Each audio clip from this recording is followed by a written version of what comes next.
Okay, I want to take a look at Module 4 on graphs as we look at some piecewise defined functions here at the beginning.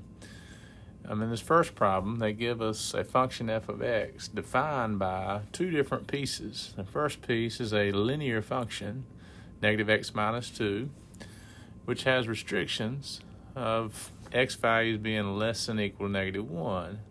So that piece will be restricted by those inputs. So we'll have to use that to define our function and then graph it here in a second. Now the second piece to this piecewise defined function is x squared minus 4.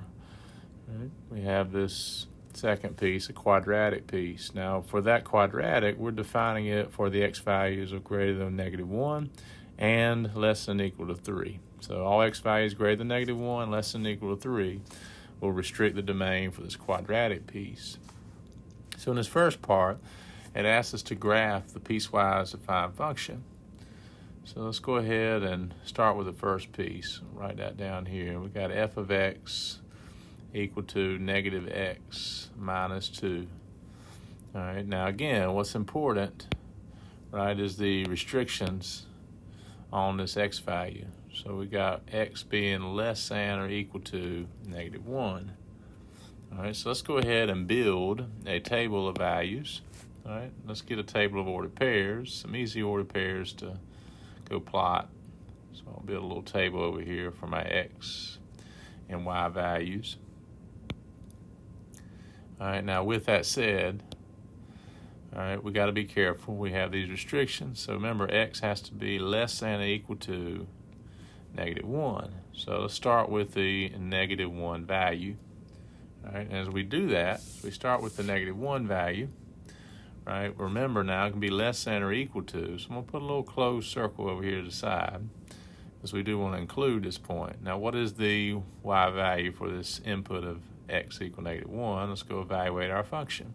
So f of negative 1 is negative of negative 1 minus 2. As we simplify, that gives us what? 1 minus 2, which is negative 1. So we have an ordered pair of negative 1, negative 1, right? That we can go plot now. So let's go plot negative 1, negative 1. So here's that ordered pair, negative 1, negative 1. And let's go ahead and list a couple other x values so we can build an accurate graph of this line, right? This linear function, which is, you'll see here in a second, just a piece of the function negative x minus 2 because we are restricting the domain to x being less than or equal to negative 1. So another value we could use, an easy integer value, negative 2. Right? Well, again, any value less than negative 1 would work. We could use negative 1.1 or negative 1.5 or negative 10 if you like. But I'm going to use some easy integer values. So let's find the output. So what's f of negative 2? So we have the negative of negative 2 minus 2. Of course, negative 2 is 2. 2 minus 2 is 0. So with this point, negative 2, 0, we've actually found the x-intercept point, right? Negative 2, 0. I'm going to plot that over there. And let's do one more. Let's look at negative 3. What's f of negative 3 give us? F of negative 3 be negative 3 minus 2. And that's equal to 3 minus 2, which is 1. So I have the point of negative 3, 1. I go plot. So left 3, up 1, negative 3, 1. Here's that ordered pair.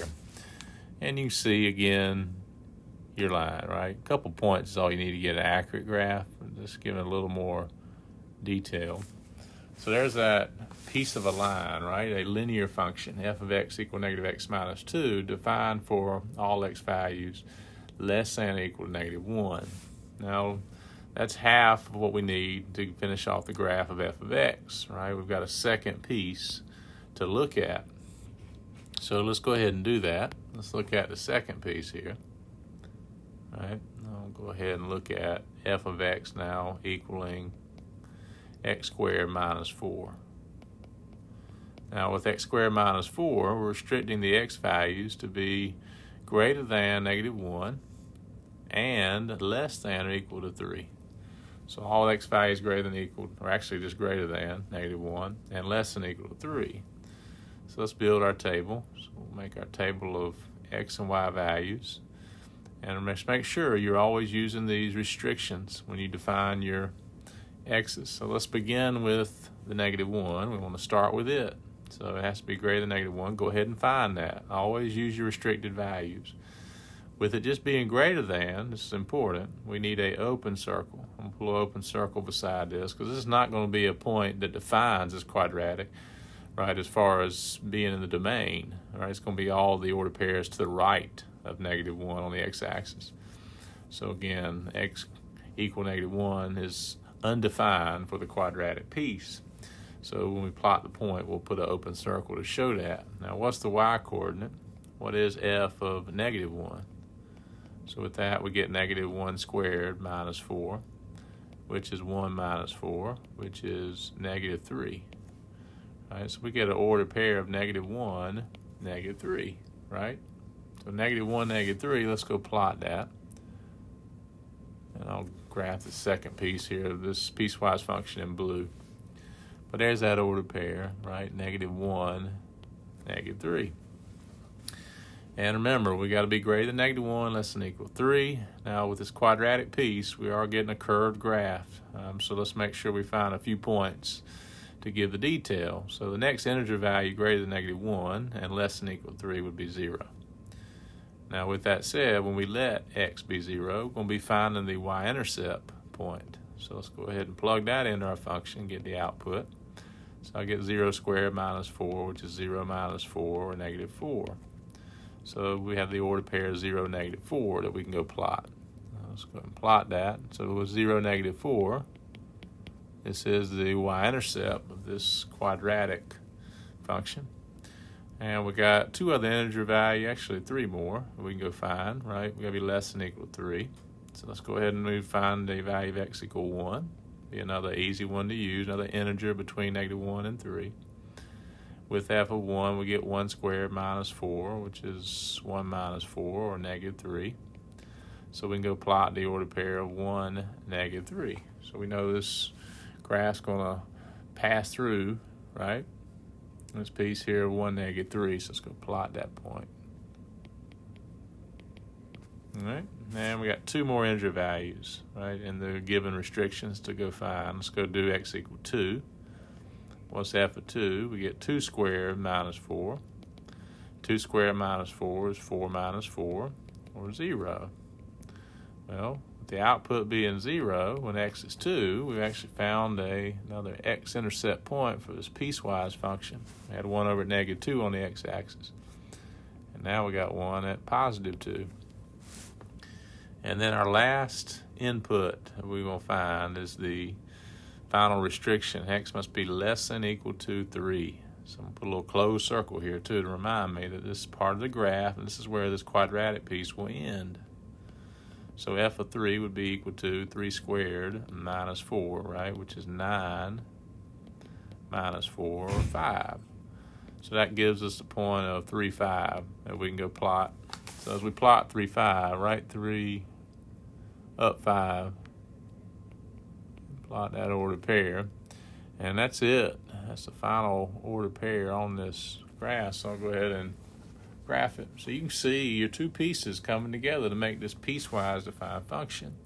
So again, we graphed it based off the given restrictions, and that's important to note there.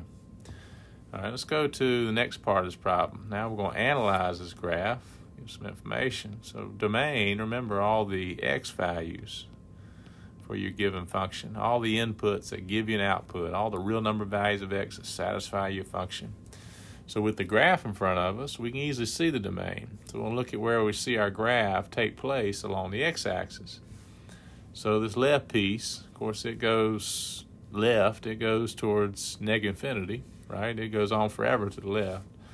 So it comes from -infinity, and then as we're looking along the x-axis, between -infinity, right, and we can color here in black, all the way till we get to 3 on the x-axis, right? Our final point on this piecewise defined function is 3, 5. So the greatest domain value is an x value of 3.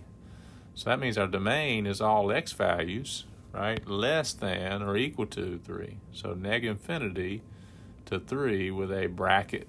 So we need a bracket on that. So all x values less than or equal to 3.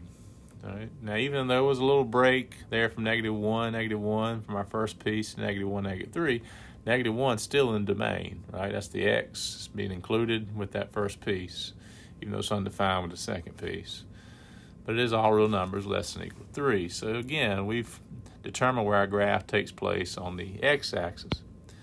Now, when you go to the range of the outputs for these x's. So range, we think y. So let's list all the range values. Again, we use an interval. So this is an infinite set. With that said, now I'm looking vertically. How far down does my graph go? Let's find the smallest range member, the smallest y value. And you look back at your quadratic piece. At point 0, -4 is the midpoint, right, of that piece. So it doesn't go below -4. And then it goes all the way up to what? Infinity. Because this left piece, be careful, I say line, right, it goes on forever, right? It eventually keeps climbing up, right, as we go left. So all range values will be all values greater than or equal to -4. So -4 to infinity, right, would be the range. So that's where we see our graph take place on the y-axis. That's the outputs for all those x's that we list in domain. Y-intercept point, we had that already graphed in. That's that ordered pair of 0, -4 that we calculated from the second piece, that quadratic piece. We had 2 x-intercepts. We know we had an x-intercept at -2 on the x-axis. And then we had another one over at +2 on the x-axis. So at -2, 0, and 2, 0, we have 2 x-intercepts. So we'll go ahead and write those down. And then the last piece of information they've asked for in this graph is this function a continuous function? So to determine that, you're going to look along the domain of your graph and see if there's any breaks in it. Do you have to pick your pencil up if you trace it?